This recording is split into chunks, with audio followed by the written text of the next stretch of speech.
Hello and welcome to Soarin. My name is Patrick and I'll be your chief flight attendant today. We'll begin boarding in a few minutes, but first I'd like to acquaint you with some important safety information. When the doors to your flight open, please take a seat and store all carry-on items in the under-seat compartment. This includes cameras, purses, hats, and of course, these little beauties. Next, fasten your seatbelts, inserting them into the buckle on your right. The smaller aviators don't measure up to the height indicator on the seat. Just put the belt through the loop in the center strap before buckling.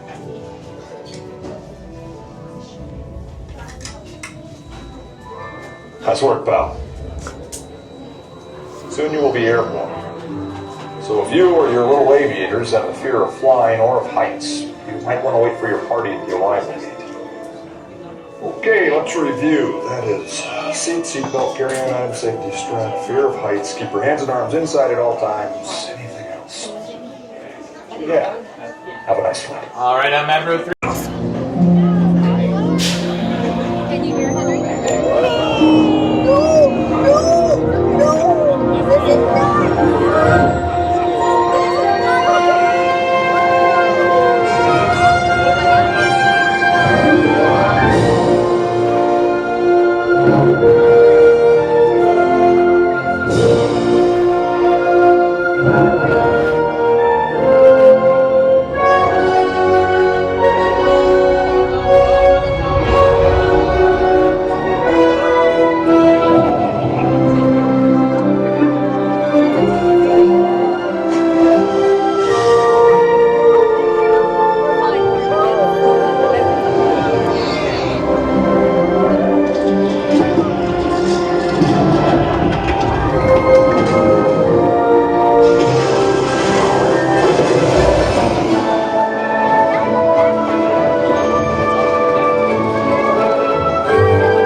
entire flight crew, thanks for soaring with us.